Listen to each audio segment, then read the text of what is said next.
Hi guys, my name is Mausam Patel. I am a part of Group C, and we are heading towards the project of Disney and 21st Century Fox merger.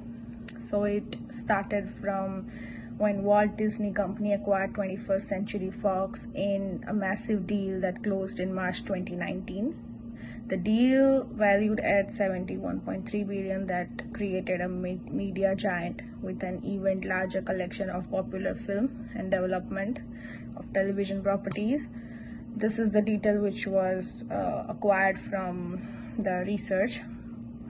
So this included franchises like Star Wars, Marvel, Avatar. This was the basic information acquired from the research, and now coming up to the introduction.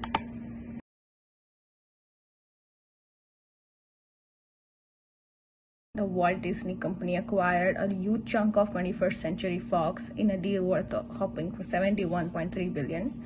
This wasn't just your average corporate handshake, it was a game changer for entertainment industry. Briefly mention the rise of streaming services like Netflix and changing media landscape. This merger was a strategic move by Disney to compete in this new environment. So that was all about the introduction, and now we are moving forward towards merger details. So this slide delves into the specific details of the merger.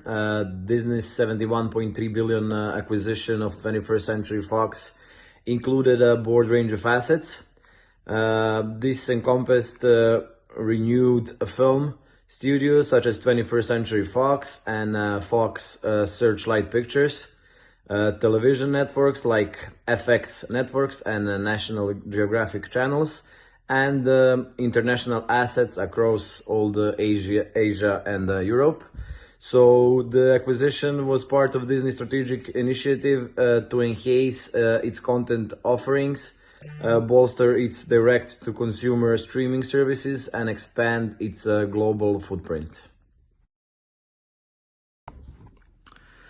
The strategic rationale behind the merger centered on several key objectives. Firstly, Disney aimed to significantly augment its content library with iconic franchise and intellectual properties from 21st Century Fox. So this included gaining access to popular film and series like Avatar, X-Men, and Deadpool, which have substantial global fan base and merchandising potential as well. Secondly, the merger enabled Disney to fortify its competitive position in the burgeoning streaming market, particularly with the launch and expansion of Disney Plus and majority ownership of Hulu as well. Thirdly, the acquisition sought to increase Disney's market share in both domestic and international markets, leveraging synergies in content creation, distribution, and consumer engagement as well. So before the merger, Disney stood as the strategic rationale behind the merger centered on several key objectives. Firstly, Disney aimed to significantly augment its content library with iconic franchise and intellectual properties from 21st Century Fox. So this included gaining access to popular film and series like Avatar, X-Men, and Deadpool, which have substantial global fan base and merchandising potential as well. Secondly, the merger enabled Disney to fortify its competitive position in the burgeoning streaming market, particularly with the launch and expansion of Disney Plus and majority ownership of Hulu as well. Thirdly, the acquisition saw. So before the merger, Disney stood as a prominent entertainment conglomerate with a diverse portfolio of assets and a storied history of creativity and innovation. Disney's core businesses included Walt Disney Studios, renowned for producing blockbusters films under the Pixar, Marvel, and Lucasfilm banners. Additionally, Disney operated a robust global network of theme parks, reports, and media networks, of course, including ABC televisions and ESPN. So all these assets contributed to Disney's strong brand equity, global recognition, and revenue diversification across multiple entertainment segments.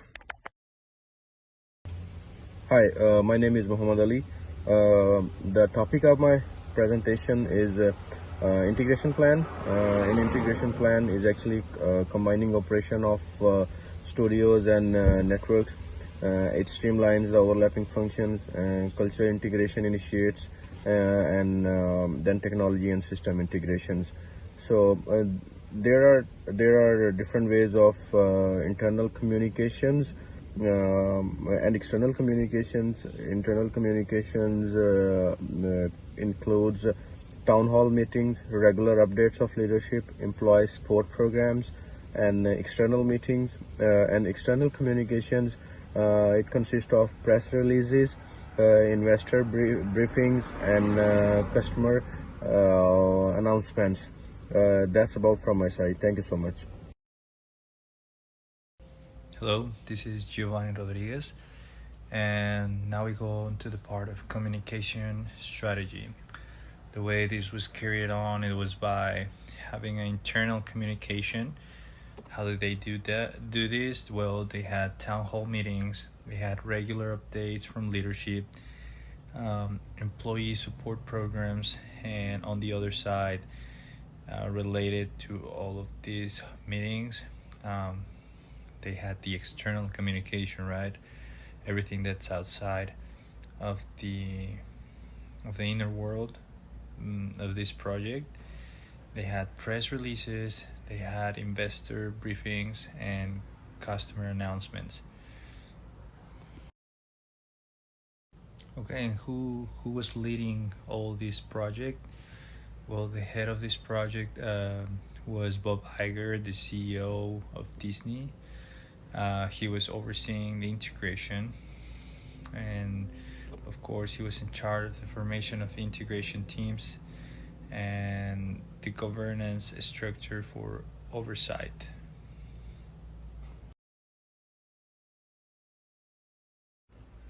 Of course, being a big operation like this, there was operations and finance involved. Some of the operational adjustments involved key changes.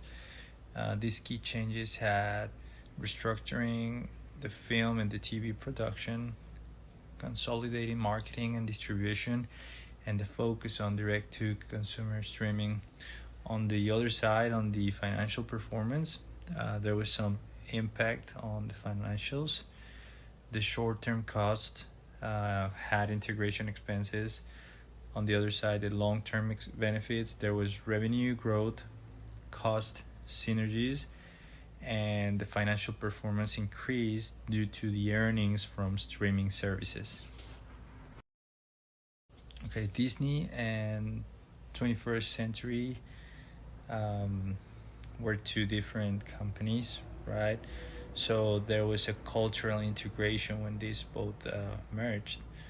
Some of the cultural challenges amongst staff and team members were different corporate cultures, the efforts to unify culture through joint projects and team building, and of course. Hello everyone, myself Muhammad Shujat, and I'm going to speak about the outcome and benefits. Like we have the points of the customers, employees, investors, success and challenges. Coming to the customers, expanded content offering enhanced the user experience on Disney Plus and Hulu. Coming to the employees, job roles and relocation training and development programs. Investor transparent communications, expected return on investment. Success, strengthened market positive, expanded global research, enhanced content library. Coming to the challenges, initial integration issues, cultural alignment. The final part of the lesson. And well, last but not least, there was a lesson learned, right? It's the importance of clear communication. That's what we talked about in our team, that it's really important to maintain communicating and have clear and honest communication.